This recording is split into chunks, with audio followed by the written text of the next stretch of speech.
জয় যিশু।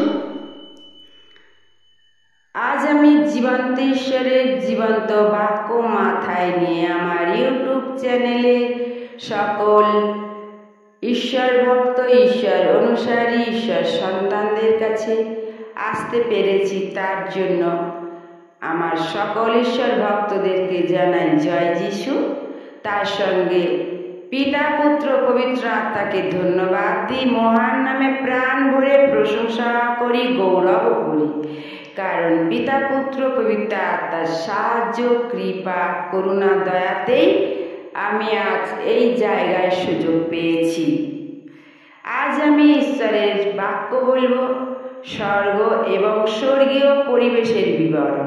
প্রিয় ভাই বোন, এটা হলো ঈশ্বরের সেই আদি অন্তকালের নিগূঢ় তত্ত্ব, মহিমা। আজ প্রভু যিশুর মধ্য দিয়ে ঈশ্বর এই পাপের পৃথিবীতে পাপী মানুষদের কাছে পৌঁছে দিয়েছিলেন। সেই কথাটাই আজকের আমি তোমাদের সঙ্গে শেয়ার করছি। প্রিয় ভাই বোন, আজকে শুনে নাও।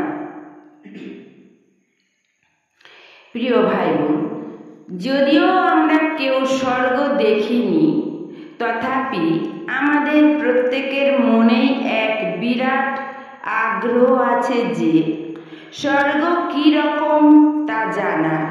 তাই আসুন আমরা যিশুর প্রিয় শিষ্য সাধু যোহনের কাছ থেকে শুনে নিই এই স্বর্গের বিবরণ। সাধু যোহন যখন পাটম দ্বীপে নির্বাসিত হয়েছিলেন, তখন তিনি পবিত্র আত্মার প্রভাবে যা কিছু দেখেছিলেন তাই আমরা এখানে প্রকাশ করব। যোহন দেখলেন যে স্বর্গে একটা সোনার সিংহাসন আছে, যার উপর স্বয়ং ঈশ্বর বসে আছে। তার চেহারা ছিল সূর্যকান্ত ও শারদীয় মণির মতো। সিংহাসনটার চারিদিকে একটা মেঘ ধনু ছিল, আর সেটা দেখতে ছিল ঠিক একটা মরকত মণির মতো। সেই সিংহাসনের চারিদিক আরো 24টা সিংহাসন ছিল, এবং সেই সিংহাসনগুলিতে 24 জন প্রাচীন নেতা বসে থাকত। সেই প্রাচীন নেতাদের পোশাক ছিল সাদা ও তাদের মাথায় সোনার মুকুট থাকত। সেই সিংহাসনের সামনে প্রতি স্বচ্ছ এক কাঁচের সমুদ্র ছিল। এছাড়াও ঈশ্বরের সেই সিংহাসনের চারিপাশে 4টি জীবন্ত প্রাণী ছিল।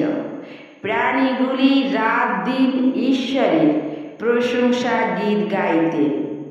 আর এই জীবন্ত প্রাণীগুলি যখনই ঈশ্বরের প্রশংসা গীত গাইতেন, তখন ওই 24 জন প্রাচীন নেতা তাদের মাথায় মুকুট খুলে রাখতেন এবং উবুর হয়ে ঈশ্বরকে প্রণাম করতেন ও ঈশ্বরের স্তুতি করতেন।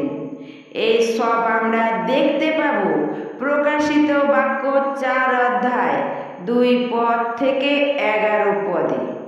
এবার সাধু যোহন ওই স্বর্গে ঈশ্বর পুত্র প্রভু যিশুকেও দেখতে পেলেন, এবং একই সঙ্গে স্বর্গে থাকা হাজার হাজার কোটি কোটি স্বর্গদূতদের ও উপস্থিতি অনুভব করলেন।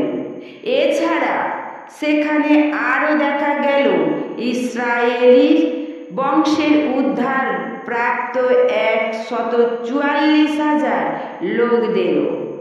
এ সবের পরে দেখা গেল এ পৃথিবী থেকে বেছে নেওয়া একটি বিরাট সংখ্যক মুক্তির প্রাপ্ত লোকেদের, যাদের সংখ্যা গণনা করে শেষ করা যাবে না।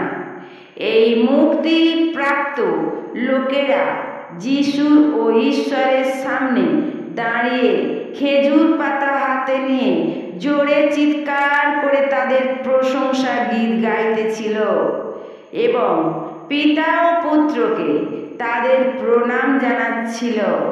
এই মুক্তিপ্রাপ্ত লোকেরা সকলে সাদা কাপড় দিয়ে নিজেদের আবৃত করে রাখতেন। এরা যখন পৃথিবীতে ছিলেন তখন এরা প্রত্যেকেই পিতা পুত্রের জন্য মহা কষ্টের মধ্যে দিয়ে যাপন করছিলেন। স্বর্গে এদের কাজই ছিল ঈশ্বরের সিংহাসনের সামনে দাঁড়িয়ে থাকা ও দিন রাত তার সেবা করা। ঈশ্বর নিজেও এদের উপর খুব খুশি থাকতেন এবং তার পুত্র যিশুকে এদের দেখাশোনার দায়িত্ব দিয়েছিলেন। এসব আমরা দেখতে পাব প্রকাশিত বাক্য 7 অধ্যায় 9 পদ থেকে 17 পদে। প্রিয় ভাই বোন, এটাই হলো স্বর্গের বিবরণ এবং স্বর্গীয় পরিবেশের বিবরণ। এটা আমাদের জন্য বলার কোনো অপেক্ষাই রাখে না যে এই পৃথিবীর মানুষ আমরা প্রত্যেকেই চাই ওই স্বর্গের মুক্তিপ্রাপ্ত মানুষদের মতো ওই রকম স্বর্গীয় পরিবেশের আনন্দের মধ্যে থাকতে। আমরা এ জগতের মানুষ, তাই আমাদের মনে অবশ্যই এই চিন্তা আসবে যে আমরা কি কখনো এই স্বর্গে যেতে পারব? এর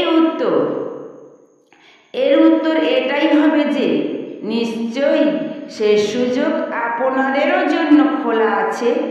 আমাদের ঈশ্বর যেমন স্বর্গের মুক্তিপ্রাপ্ত লোকেদের জন্য ঠিক একইভাবে তিনি জাতি ধর্ম নির্বিশেষে এ জগতের সকল পাপী মানুষদের জন্য। তিনি এ জগতের হিন্দু মুসলমানদের যেমনটা ঠিক তেমনটি এ জগতের ধনী গরিব জ্ঞানী মূর্খ সকলের জন্যই এই রকম। একবার চেয়ে দেখুন তিনি নিজে থেকে কত চেষ্টাই না করে যাচ্ছেন আমাদেরকে তার স্বর্গে নিয়ে যাওয়ার জন্য। তিনি তার একজাত পুত্র যিশুকে এ জগতের পাপী লোকদের জন্য পাঠালেন যেন তারা এই যিশুকে বিশ্বাস করে। কারণ শুধুমাত্র এই যিশুকে বিশ্বাস করলেই যে কোনো পাপী স্বর্গে যেতে পারবে।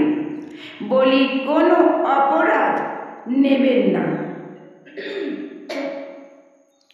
দয়া করে একবার যিশুকে বিশ্বাস করেই দেখতে পারেন।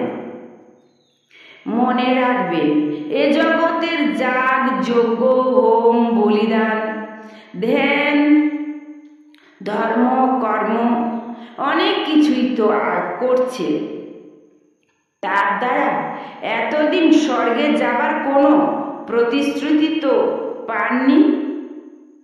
ঈশ্বরের কাছে যেতে হলে ঈশ্বরের ইচ্ছা মতো পথেই তো চলতে হবে। এটাই তো স্বাভাবিক ব্যাপার, তাই না? এটা দেখতে পাবো আমরা যোহন 3 অধ্যায় 16 পদে। এবার শুনুন যে প্রভু যিশুর দ্বারা আপনারা স্বর্গে যাবার সুযোগ পেতে চলেছে, এ ব্যাপারে তার বক্তব্য কি? যোহন 14 অধ্যায় 6 পদে যিশু নিজে বলেছেন, আমি স্বর্গের পথ এবং আমাকে এড়িয়ে যদি কেউ স্বর্গে যেতে চায় সে কখনোই সফল হবে না। তাই শেষে এই কথাই বলি যে স্বর্গে যাবার জন্য যদি কেউ সত্যই আন্তরিক থাকে তবে যিশুই হলেন তার জন্য পথের আলো, স্বর্গের দরজা, সত্য জীবন পথ প্রভু যিশু। জয় যিশু, জয় যিশু, জয় যিশু। Amen, amen, amen.